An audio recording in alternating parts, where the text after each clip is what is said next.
로마서 2장 25절부터 29절까지 읽겠습니다.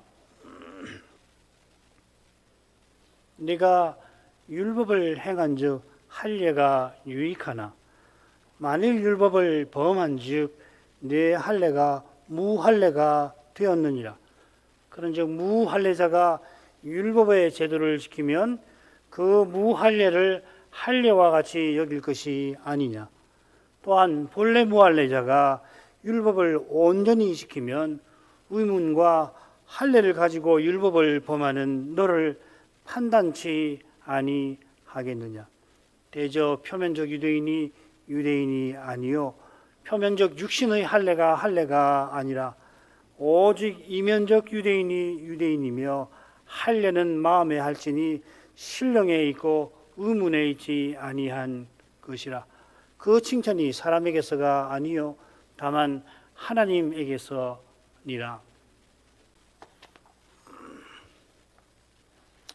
바울 사도가 동족의 구원을 위해서 몇 사람이라도 구원코자 자기가 저주받는 편을 기꺼이 택하려 합니다마는 그런 저주를 가져오는 동족의 죄를 철저히 책망합니다.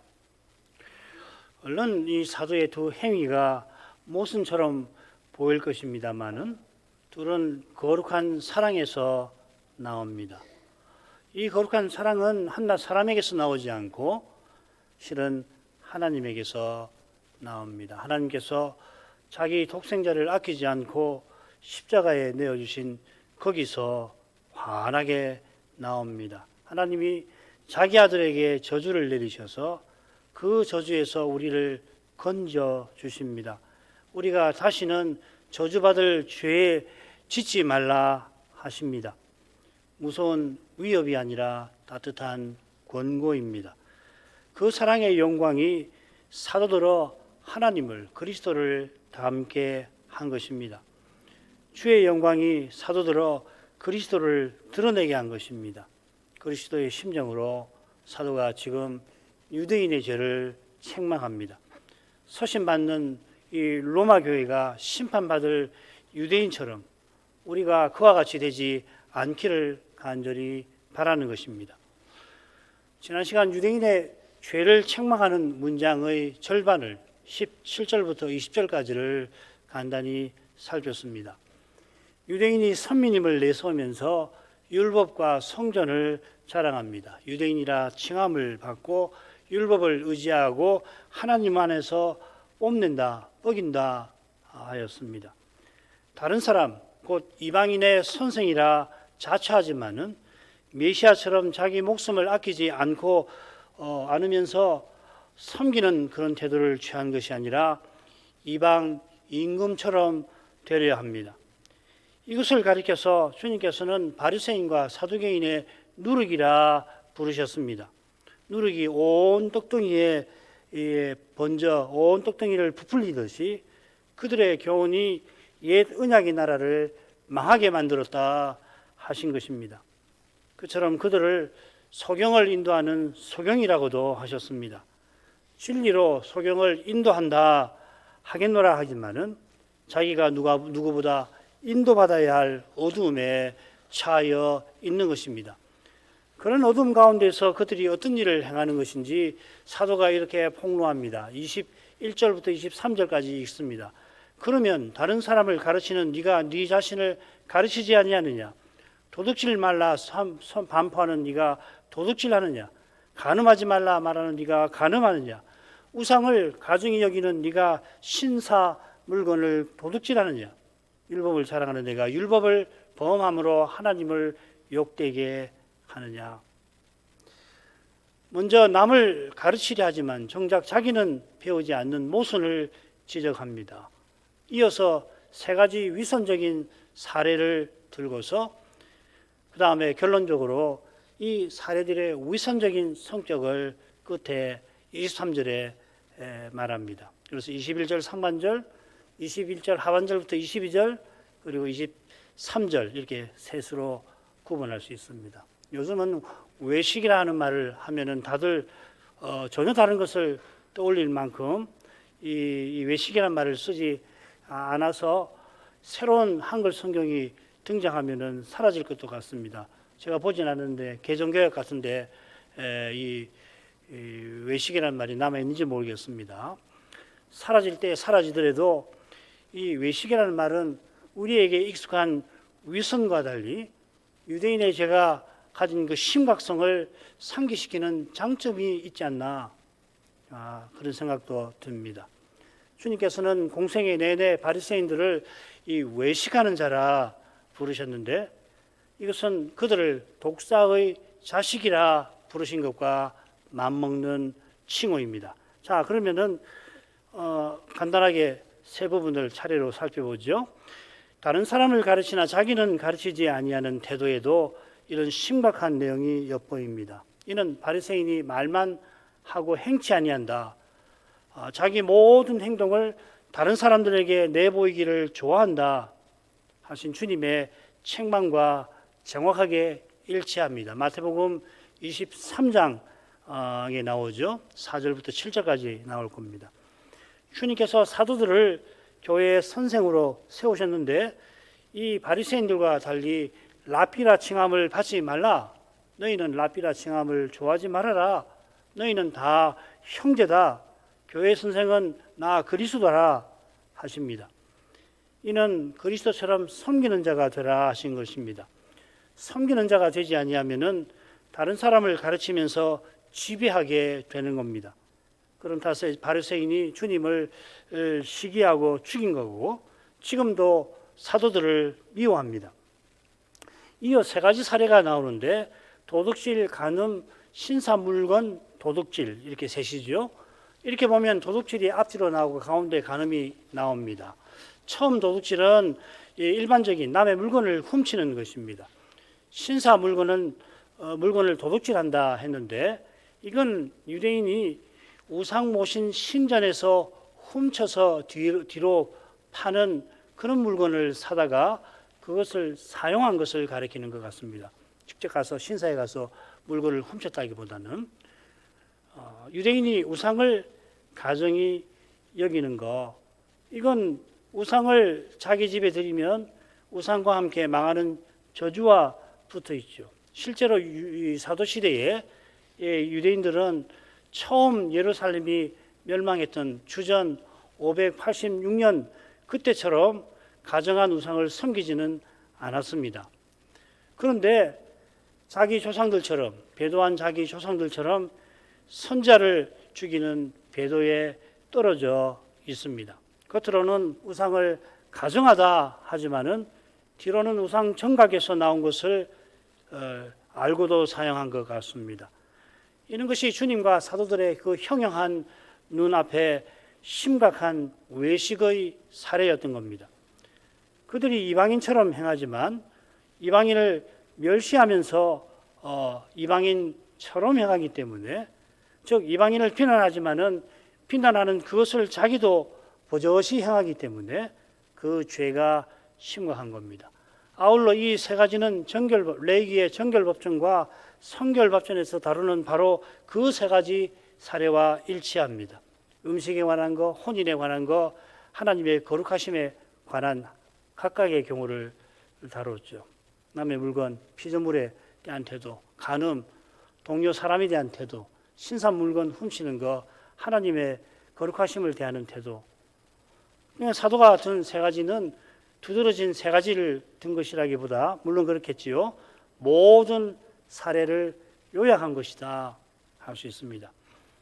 유대인이 로마 당국에 유일하게 종교적 특혜를 받을 만큼 도덕성을 인정받았습니다마는 사도의 눈에는 이방인처럼 부도덕할 뿐만 아니라 이방인보다 더욱 부도덕합니다. 그럴 수밖에 없습니다. 교만이 죄의 본질과도 같아서 당장에는 나는 남과 다르다 하면서 남보다 낫고자 애씁니다. 그래 사람이 볼 때는 남들보다 도덕적으로 행하지만은 그렇게 해서는 죄의 권세가 제압되질 않습니다. 오히려 그의 교만을 통해서 죄가 더욱 힘이 강해져서 교만한 사람은 더 심각한 죄를 짓는다 하는 것입니다. 사도는 유대인이 하나님을 욕되게 한다 책망합니다. 하나님께서 언약의 율법을 주신 것은 하나님의 영광을 드러내라 하신 것입니다. 그 길은 제사를 통해서 하나님의 영광을 보는 데서만 열리는 겁니다. 그 길은 율법을 쫓아 제사를 드릴 경우에 하나님의 영광이 드러나니까, 이 제사가 이 말씀이잖아요. 하나님 말씀이니까 제사를 행하면 그 말씀이 선포되는 것과 같단 말이죠. 그러면은 하나님의 영광이 나타나니까 그 영광에 드러나는 자기 죄를 깨닫고서는 오실 그리스도를 의지해야 되겠구나. 그게 그 길이란 말이죠. 가령 나실인 서원은 이런 그리스도를 바라보는 마음을 마음껏 표현할 수 있는 규례였습니다. 레위인이 아닌 사람이, 심지어 당시 여성이 대지상처럼 살 수 있도록 한 제도입니다. 나실인이 정한 기간, 실제로 대지상보다 더 엄격하게 살면서 기도할 때에 하나님의 영광이 그를 통하여 드러납니다. 율법은 하나님의 뜻을 담고 있어서 거룩하고 의롭고 선합니다. 이런 율법을 자랑하는 유대인이 정작 율법을 범하니까 하나님께서 부끄럽게 되시는 것입니다. 자랑하는 유대인이 하나님의 영광을 가립니다. 욕되게 합니다. 여기도 율법을 자랑한다 했는데 율법 안에서 뻐긴다, 뽐낸다 이렇게 번역해도 나쁘지 않을 것 같습니다. 자, 넷째 단락 마지막 말씀 24절로 가겠습니다. 기록된 바와 같이 하나님의 이름이 너희로 인하여 이방인 중에서 모독을 받는도다. 율법을 들어서 뻐기는, 뽐내는 유대인이 율법을 어겨서 하나님을 욕되게 하는데 특별히 이방인 중에서 그리한다 하였습니다. 하나님의 이름이 유대인 중에서만 아니라 이방인 중에서 영광을 받으셔야 합니다. 온 세상에서 그분의 이름은 영광을 받으셔야 합니다. 이게 하나님께서 기뻐하시는 뜻입니다. 사도가 그 뜻을 지금 받들고서 모든 이방인 중에서 믿어 순종케 하는 일을 하고 있습니다.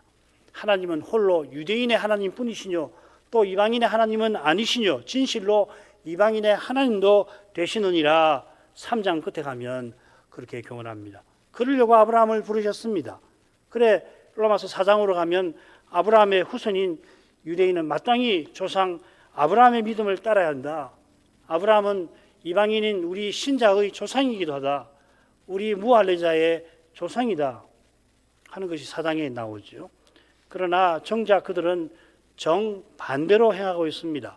이게 유대인의 심각한 죄입니다. 이게 이 단락에서 로마서 1장 16절부터 2장 마지막까지 해서 바울이 특별히 강조하는 주제인 것입니다. 자, 그러면 다섯 번째 단락으로 오늘 읽은 말씀으로 가죠. 셋으로 나누십시다. 25, 16절은 무할례가 되어버린 할례와 할례와 같이 여길 무할례 이렇게 제목을 붙일 수 있습니다. 그리고 27절은 이 무할례자가 율법을 행하는 무할례자가 장차 할례자 유대인을 판단할 것이다.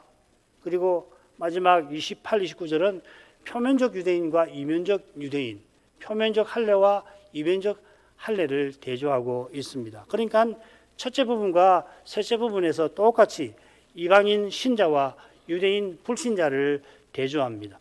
할례자는 무할례자가 되고 반면에 무할례자인 신자는 할례자가 됩니다. 그처럼 표면적 유대인이 유대인이 아니고 이면적 유대인이 유대인입니다. 참 언약 백성, 유다지파 사람, 유다나라 사람이라 이 말이죠. 유대인. 이런 대조는 율법의 제도를 행하는가에 달려 있습니다. 율법의 제도를 행하는 이방인 신자가 할례를 자랑하지만 율법을 범하는 유대인을 율법에 비추어서 제대로 판단할 것입니다.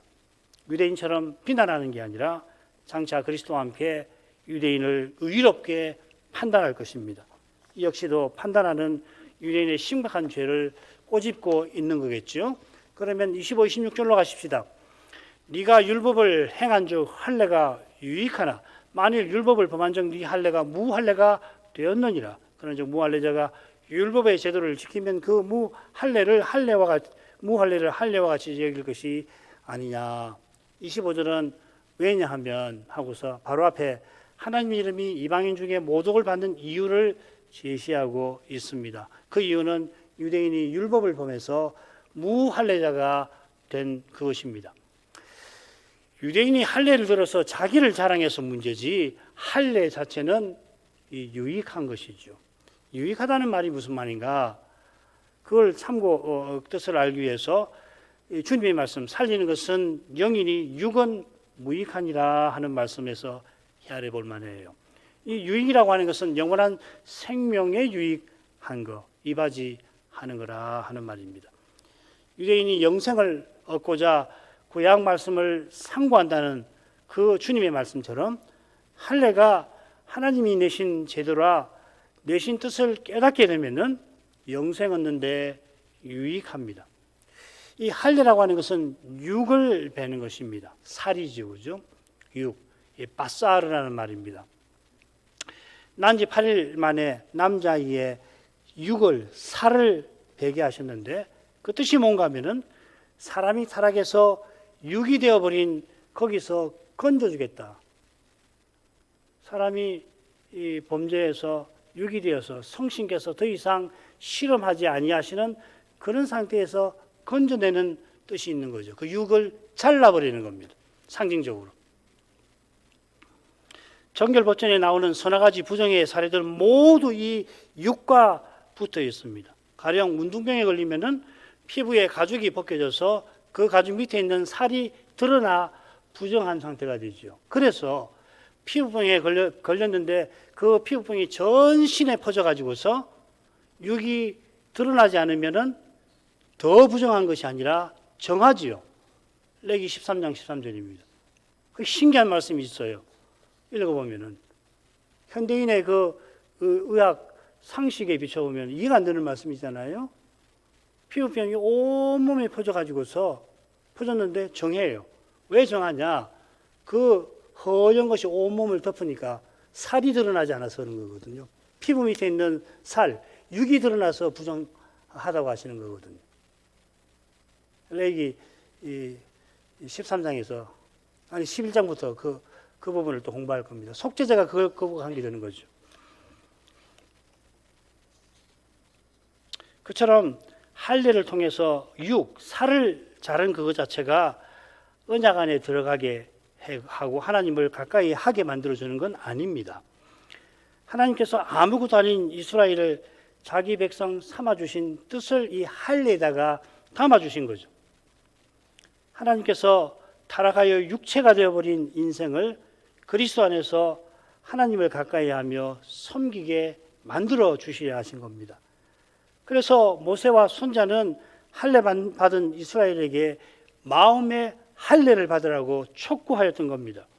이게 셋째 부분 28, 29절에서 다루어질 것입니다. 모세나 예레미야는 결국 구약 백성에게 오실 메시아를 믿을 것을 권한 것입니다. 오실 메시아를 믿는 사람은 율법을 행하게 됩니다. 이게 율법을 행한 적 할례가 유익하다 하는 것입니다. 할례를 받았지만 만일 율법을 범한 즉 할례가 무할례가 됩니다. 율법을 범한다. 바로 23절에 나왔죠. 이미 살핀 대로 율법을 범한다는 것은 이 연약해서 율법을 한두 가지 어겼다, 매일 어긴다 하는 정도가 아닙니다. 모세와 예레미야도 마음의 할례를 받았지만 율법을 다 지킨 건 아닙니다. 이건 바울 사도 안에 내주하는 죄가 내주하는 것과도 비슷합니다. 사도가 내가 죄 아래 팔렸도다. 오라 나는 곤고한 자로다. 이 사망의 몸에서 누가 나를 건져내랴 하면서 죄 아래 팔렸다. 죄 아래 죄에게 포로가 되었다 합니다. 누구도 그리스도처럼 율법을 완전하게 지키지 못합니다. 여기 율법을 범한다는 것은 그런 것 아니고 율법을 받았다, 소유한다고 뻑이지만은 그래서 율법을 잘 지킨다고 자랑하지만은 실은 율법을 이방인과 다름없이 어기는 것입니다. 그러면서도 자기들은 장로들의 유전을 철저히 지킨다고 생각하고 스스로 의롭다고 하는 것이죠. 바로 이 스스로 의롭다고 여기는 이것이 두려운 상태입니다. 바울이 주를 만나기 전에 율법을 철저히 지키겠다며 주님을 핍박했던 바로 그 상태인 것입니다. 그런 탓에 유익하라고 세우신 할례가 무할례가 되어버립니다. 할례를 베푸셔서 율법을 통하여 영생을 맛보게 하셨는데 유대인들은 바리새인들은 지옥 자식이 되었고 다른 사람은 배나 지옥 자식 되게 만들었습니다. 그러니 하나님께서 세우신 할례가 아무 소용없게 되어버린 겁니다. 유대인이 죄와 허물로 죽은 상태로 있게 된 것입니다. 에베소서 2장 1절부터 3절에 보시면은 처음에 1절에 이렇게 되어 있지요. 이방인을 가리켜서 허물과 죄로 죽은 너희라 하고서 3절에 보면 우리도 육체의 욕심을 따라 지내며 다른 일을 이방인들과 본질상 똑같이 진노의 자녀라 그렇게 하지 않습니까? 거기 보면 너희는 2장 1절부터 3절에서 너희는 이방인을 가리키고 우리는 유대인을 가리켜요. 우리 유대인도 너희와 똑같이 본질상 진노의 자녀다. 다른 이들과 똑같이 이방인과 똑같이 진노의 자녀다 하였습니다. 유대인도 이방인처럼 스스로는 진노를 피할 수 없는 상태였는데 율법을 자랑하던 바리새인은 더욱 심각한 상태였던 것입니다. 그러므로 무할례자가 율법의 제도를 지키면 반대로 생각을 할 것입니다. 우선 율법의 이 제도라는 말, 디카이오마타라는 말인데 이게 뭔지를 살펴야겠습니다. 똑같은 의미로 로마서 8장 4절에 나옵니다. 거기는 율법의 요구라고 새겨져 있습니다. 그 외에도 3번 더 로마서에 나옵니다. 두 번은 의롭다 하심이라고 번역되어 있고 다른 하나는 로마서 1장 32절에서 우리가 살핀 정하심이라고 번역이 되어 있죠. 의로운 결정이라고 새기는 게 낫다 말씀을 드렸습니다. 요컨대 이 제도라는 말 안에는 의라든지 의로움이라는 낱말이 담겨 있습니다. 요약하면은 성신을 조차 행하는 사람이 이루는 율법의 제도는 율법의 정신, 율법의 강령, 하나님을 사랑하고 이웃을 사랑하는 그 정신을 가리키는 것입니다. 이방인이 믿어서 성신을 의지하여 그리스도를 드러내는 것을 뜻합니다. 자, 그렇다면 그의 무할례를 할례로 여길 겁니다. 그가 유대인처럼 할례를 받지 않았어도 할례가 표로서 가리키는 그 언약에 그는 속하여 있다는 것입니다. 이런 점에서 할례로 여길 것이 아니냐, 여긴다는 말은 사실이 아닌 걸 사실로 간주한다는 말이 아니라 분명한 사실로 확인한다는 뜻입니다. 여긴다는 말은. 같은 뜻으로 로마서 6장 11절에서 우리가 죄에 대해서는 죽은 자요 하나님께 대하여 산 자로 여길 것이 아니냐, 거기도 여긴다고 했는데 그건 사실이니 그렇게 받아들이라 하는 뜻이죠. 여기도 마찬가지입니다. 셋째 부분에서는 이면적 유대인이 유대인이라 아예 그렇게 표현합니다. 마찬가지로 로마서 3장 끝에서는 하나님이 이방인의 하나님도 되신다. 사상에서는 아브라함이 무할례자의 조상이기도 하다. 무할례시라는 말도 나오죠. 요컨대 할례로 여긴다는 것은 믿는 이방인이 새 언약에 속했다, 새 언약 백성이다 하는 말입니다. 27절 올라가죠. 또한 본래 무할례자가 율법을 온전히 지키면 의문과 할례를 가지고 율법을 범하는 들을 판단치 아니하겠느냐. 여기 두 사람이 또 나옵니다. 본래 무할례자인데 율법을 온전히 지키는 사람, 이방인이지요. 의문과 할례를 가지고도 율법을 범하는 자, 유대인입니다.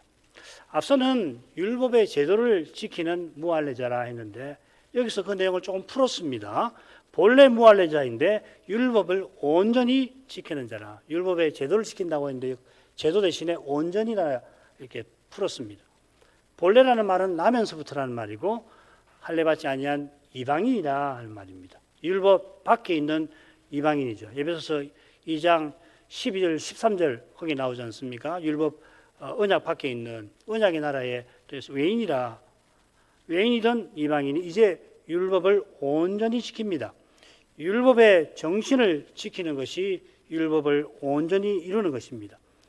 유대인이 율법을 잘 지킨다고 자랑하지만은 실은 율법의 정신은 내팽개치고 율법의 형식을 지키는 겁니다. 잘 지키는 것을 자랑하려고 모세 율법에 없는 것까지 만들어서 지킵니다. 그러나 없는 것까지 만들어낸 그것은 사람의 전통이고 장로 유전이죠. 이 전통을 지키느라 계명을 버립니다. 마가복음 7장 8절 너희가 하나님의 계명은 버리고 사람의 유전은 지키느니라. 본래 무할례자가 그리스도의 생명을 살아내면은 율법의 두 계명, 하나님을 사랑하고 이웃을 사랑하는 그 계명을 이루는 것입니다. 이 계명의 정신을 이루는 길은 하나밖에 없어요. 그리스도의 생명을 받아 살아내는 것밖에 없습니다. 이게 노력하고 전혀 다른 것이죠. 은혜죠. 마찬가지로 이건 뭐 우리가 앞으로 특별히 5장부터 8장에서 이 주제를 다룰 겁니다.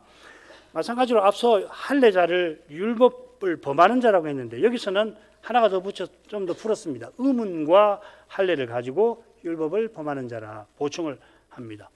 율법 대신 의문이 나왔습니다.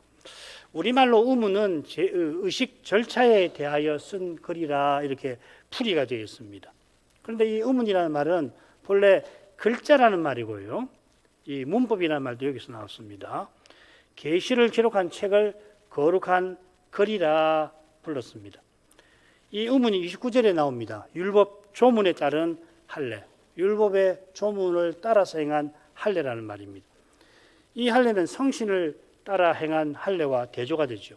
따라서 이 의문은 요약하면 이렇습니다. 정신은 빠지고 형식만 남은 율법, 그 율법의 조문이라는 말입니다. 그러니까 글이죠. 그런 탓에 유대인이 율법을 열심히 지키지만은 율법의 형식만을 붙들고 그 정신은 놓칩니다. 하나님을 사랑하고 이웃을 사랑하라는 것이 그 정신인데 유대인은 자기와 다른 사람을 멸시하고 하나님을 거슬러 행합니다. 자, 그렇다면 율법을 온전히 지키는 이 이방인이 율법을 범하는 유대인을 판단할 겁니다. 이 판단한다는 말, 이 로마서 18번 나오는데 우리가 지금 살피는 이 첫째 대목, 본론의 첫째 대목에 7번, 그리고 이것과 짝을 이루는 다섯째 대목에 8번, 그리고 3번은 둘째 대목에 나옵니다. 굉장히 의미 있는 거죠, 그죠? 그러니까 로마서 12장, 특별히 13, 14장이 많이 나오는데 거기서 판단한다라고 하는 말을 살필 때 이 내용과 견주어서 읽어야 되겠죠, 그죠? 자, 그때 가서 또 제가 말씀을 드리죠. 유대인이 율법을 자랑하며 율법 없는 이방인을 판단합니다. 정죄합니다. 비난합니다. 자기도 똑같이 잘못하면서도 자기는 옳다 합니다. 이방인도 하나님께서 내어버려 두실 때는 하나님께서 잘못된 것이라고 정하신 것을 알고 그런 짓을 행하는 사람을 옳다 한다고 그랬죠. 로마서 1장 32절. 그런데 유대인은 그런 일을 자기도 하면서 자기처럼 행하는 이방인을 옳다고 하는 게 아니라 그런 일을 행하는 자기를 옳다고 하고 그런 일을 하는 이방인을 나쁘다 비난하는 것이죠. 그래서 나쁘다는 이야기예요. 그래서 자기를 의롭다 하는 유대인은 더욱 불의합니다. 반면에 전에 불의했던 이방인이 그리스도를 믿어서 그리스도처럼 자기 원수도 사랑하게 되었습니다. 장차 그리스도께서 심판장으로 오실 때 그리스도를 믿는 우리도 주님의 심판에 참여하게 하실 텐데 우리가 그때 어떤 마음으로 심판할까요? 아주 분명하지요. 자, 그런 마음을 가지고 살라 하는 것이겠습니다. 마지막으로 가겠습니다. 대저 표면적 유대인이 아니요 표면적 육신의 할례가 아니라 오직 이면적 유대인이 유대인이며 할례는 마음에 할지니 신령에 있고 우문에 있지 아니한 것이라 그 칭찬이 사람에게서가 아니요 다만 하나님에게서니라. 역시 27절에 이유가 여기 담겨 있습니다. 율법을 온전히 이루는 이방인이 율법을 범하는 유대인을 장차 심판할 이유가 무엇인가 여기 있습니다. 그 이유는 표면적 유대인이 아니고 이면적 유대인이 유대인이라 하는 그 사실입니다. 여기 표면적 유대인, 이면적 유대인이 대조되어 있습니다. 그처럼 표면적 할례를 말하고 그 할례는 육신의 할례라. 반면에 이면적 할례는 마음에 하는 할례라 합니다. 아울러서 표면과 이면은 의문과 신령과 성신과 연결되어 있습니다. 그래서 정리해 보면 이렇습니다. 표면적 할례, 육신에서 하는 거, 육신으로 하는 거, 그 다음에 의문에 의하여 하는 거, 율법 조문에 따라서 하는 것입니다. 이면적 할례는 마음에 하는 것이고 성신에 의하여 행하는 것입니다. 표면적 할례는 율법 조항에 따라서 신체에서 일부 살을 베는 것에 불과합니다. 물론 하나님 대신 규례니까 내신 뜻을 잘 깨닫는다면 마음의 할례도 받아서 영생에 이르는 유익을 얻을 수가 있죠. 그래서 이 할례를 고의적으로 하지 않으면 백성들이 끊쳐버리시잖아요. 그런 유익이 있으니까 하나님이 정하신 성례와 같은 거니까 그걸 고의적으로 거부해버리면은 하나님이 백성 중에서 끊어지게 하십니다. 창세기 17장에 나오죠. 그러나 사도가 말하는 표면적 할례는 유대인을 선민으로 만들어 주는 것입니다. 이 할례로서 유대인은 자기가 남과 다르다며 뽐냅니다. 자랑하는 그들은 어두워서 언약 베푸신 하나님의 영광을 보질 못합니다. 하나님을 열심히 섬긴다 하는데 섬긴다 하는 만큼 하나님을 거스릅니다. 그래서 심지어 배도하여서 메시아를 죽이고 하나님을 떠나서 심판만 남았습니다. 이런 유대인은 유대인이 아닙니다. 이 유대인, 이 유다라는 말하고 관계되는 거죠. 그렇죠? 그래서 유다 지파 사람을 원래는 가리키는 겁니다. 유대인이라는 말은 유다 지파 사람, 그 다음에는 솔로몬 이후에는 남쪽 유다 나라 사람, 그리고 포로에서 돌아온 다음에는 돌아온 이스라엘을 가리키는 말입니다. 그러니까 옛 언약 백성을 대표하는 이름이죠. 유대인이라는 말은 거죠. 유다 지파가 대표적인 지파 아니에요. 그리고 유다 나라 지파, 여전히 다윗 후손을 왕으로 섬기는 나라 아닙니까? 그리고 포로에서 돌아온 이스라엘, 역시 회복된 이스라엘이잖아요. 배도하여 언약을 허문 유대인은 언약 백성을 대표하는 이름, 이 유대인을 스스로 버린 것입니다. 언약 백성을 대표하는 이 유대인이라고 하는 이름은 마음의 할례를 받은 사람에게 어울립니다. 그가 전에 약속의 언약들의 외인이었지만은 언약 바깥에 있는 자들이지만 이제 그리스도를 믿어서 새 언약에 들어왔습니다. 이제 하나님의 권속입니다. 하나님의 자녀들입니다. 하나님 나라의 시민들입니다. 또 하나님의 성전에 속합니다. 에베소서 2장 19절부터 22절까지 말씀이 있죠. 에베소서 3장 6절에는 이런 말이 있어요. 그리스도 안에서 함께 후사, 함께 지체, 함께 약속에 참여하는 자 되었다 이렇게 표현합니다. 마음의 할례 받은 일은 하나님이 성신으로 하셨습니다. 죄와 허물로 죽은 우리를 성신으로 살리신 것입니다. 그래서 그 칭찬은 다만 하나님에게서 옵니다. 장차 그가 하나님께 칭찬받는다 하는 말입니다. 이는 유대인이 사람에게서 칭찬받기를 좋아하는 것을 폭로하는 겁니다. 사람에게 칭찬받기 좋아해서 사람에게 자기 행동을 보이기를 좋아합니다. 자기 영광을 구하다가 외식하는 자가 되고 외식하는 자가 되어서 하나님께 저주를 받게 될 것입니다. 그러나 성신으로 마음의 할례를 받는 이는 그리스도처럼 하나님과 이웃을 섬기다가 장차는 하나님께 칭찬받을 것입니다. 하나님께서 착하고 충성된 종아 하시며 하나님의 즐거움에 참여하게 하실 것입니다. 이만큼 하겠습니다. 거룩하신 아버지, 사도가 동족의 구원을 몇이라도 구원하기 위하여 얼마나 힘썼고 얼마나 그들을 사랑했는지 로마서에서 분명히 밝혔던 그 심정을 생각해 보면 그가 동족의 죄를 여기서 얼마나 단호하게 다루는지를 바로 알 수 있게 됩니다. 하나님이 아버지께서 독생자도 아끼지 않고 내어주셔서 우리를 구원하심으로 이 구원을 무너뜨리는 죄를 절대로 용인치 않고 철저히 심판하십니다. 사도가 책망하는 유대인의 죄를 우리와 상관없는 것이라 생각할 것이 아니고 우리 안에 내주하는 죄를 늘 깨닫고 또 간절히 그리스도의 공로를 의지하게 하옵소서.